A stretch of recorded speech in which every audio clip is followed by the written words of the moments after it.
మీ business ఏదైనా మీ ఊర్లో promotion చేయాలంటే అది సుమన్ టీవీతోనే సాధ్యం. ఇప్పుడే సంప్రదించండి.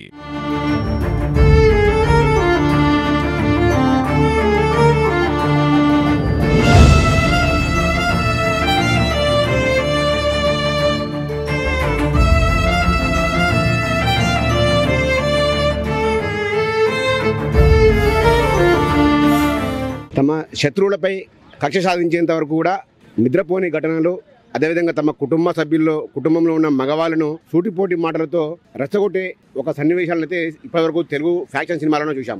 కానీ సూర్యాపేటలో వెలుగు చూసిన పరువు హత్య కేసులో మాత్రం సంచలన విషయాలైతే వెలుగులోకి వస్తున్నాయి. ఈరోజు విచారణ దాదాపు పూర్తి కావచ్చింది.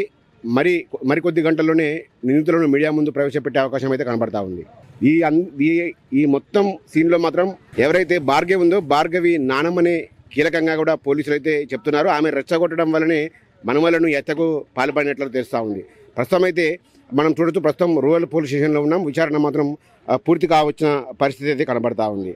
ఎక్కువ గత మృతదేహం అంతా ఏదైతే రాత్రి 26వ తారీఖు రాత్రి కృష్ణను అలియాస్ బంటిని హత్య చేసిన తర్వాత తమ నానమ్మ బుచ్చమ్మనే కీలక సూత్రధారి. బుచ్చమ్మ పదే వీళ్ళని రెచ్చగొట్టడము, ఎందుకురా అన్నం తింటున్నారు మీరు, ఎలా తినబుద్ధి అవుతుందిరా అంటూ కూడా రెచ్చగొట్టి వాళ్ళ మనవలను మాత్రం మొత్తం కూడా ఒక కక్ష సాధింపు ధోరణిలో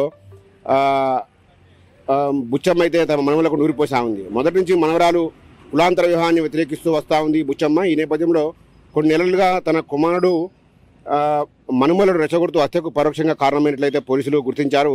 హత్య చేసిన తర్వాత మృతదేహాన్ని కారులో వేసుకొని అయితే హత్య చేసిన తర్వాత తమ నానమ్మ కళ్ళల్లో ఆనందం చూడడానికి కోసం ఈ డెడ్ బాడీని ఏకంగా వాళ్ళు సూర్యాపేట జిల్లాలోని ఆత్మకూరు ఎస్ మండలం పాత సూర్యాపేట గ్రామానికి చెందిన ఒక చనిపోయిన కార్యక్రమం ఉంది. అక్కడ కర్మ కార్యక్రమాల్లో పాల్గొనడానికి అయితే తమ నానమ్మ బుచ్చమ్మ వెళ్ళింది.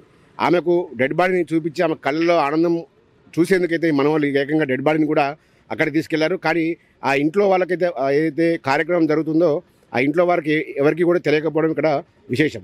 అయితే రాత్రి సమయంలో అక్కడికి వెళ్ళి కారులో డెడ్ బాడీని చూసిన తర్వాత ఆమె ఒక్కసారిగా ఆనందపడి శభాష్ మనవళ్ళు అంటూ ఆమెను వాళ్ళని వెన్నుతట్టి ఒక ఫ్యాక్షన్ సినిమాని అయితే తలపిస్తూ ఉంది. అనంతరం ఈ డెడ్ బాడీని తీసుకొని దాదాపు 120 కిలోమీటర్ల పైగా డెడ్ బాడీని కారులోనే వేసుకుంటూ సంచరించారు. అయితే ఈ డెడ్ బాడీ మొత్తం ఇటు జనగాం రోడ్లోను మొదటగా పాత సూర్యాపేటకి వెళ్ళారు. పాత సూర్యాపేటలో తమ నానమ్మకు చూపించిన అనంతరం జనగాం ఇది అరవపల్లి తిరుమలగిరి రూట్లో కూడా వెళ్ళారు. కానీ డెడ్ బాడీని ఎక్కడికి వేయాలో తెలియలేదు. ఈలోగా తెల్లవారు వస్తుంది, తెల్లవారితే కనుక మళ్ళీ ఇబ్బంది అవుతుందనే ఉద్దేశంతోనే వెళ్ళి తమ గ్రామ శివార్లోనే ఒక చెరువు కట్టపై పడవేసిన పరిస్థితి ఉంది. ఈ మొత్తం వ్యవహారంలో ఇప్పటికే వాళ్ళ నానమ్మను కూడా పోలీసులు అదుపులో తీసుకున్నారు. ఆమె నానమ్మ రెచ్చగొట్టడం వల్లనే వీళ్ళు ఇద్దరు మనమల్లు నవీన్, వంశీ ఏదో బైరు మహేష్తో హత్యలో పాల్గొన్నారో నవీన్ వాళ్ళ మనమల్లు, భార్గవి సోదరులు నవీన్, వంశీ కూడా వాళ్ళ నానమ్మ రెచ్చగొట్టడం వల్లనే పూర్తిగా హత్య చేసినట్లయితే పోలీసులు నిర్ధారణకు వచ్చిన పరిస్థితి. మరికొద్ది గంటల్లో మీడియా సమావేశం ఏర్పాటు చేసే అవకాశం ఉంది. నిందితులను మీడియాకు చూపించి అసలు హత్య ఎలా జరిగింది, అసలు ఎందుకు జరిగిందో పూర్తి కారణాలు అయితే పోలీసులు వెల్లడిస్తారు. అనంతరం వారిని న్యాయస్థానంలో ప్రవేశపెట్టే అవకాశం అయితే కనబడతా ఉంది. మొత్తంగా చూసుకుంటే కేవలం ఈ సినీ తరహాలో నానమ్మ మనవలను పదే రెచ్చగొట్టడమే హత్యకు ఒక పరోక్షంగా కారణం కూడా పోలీసులు అయితే గుర్తించారు.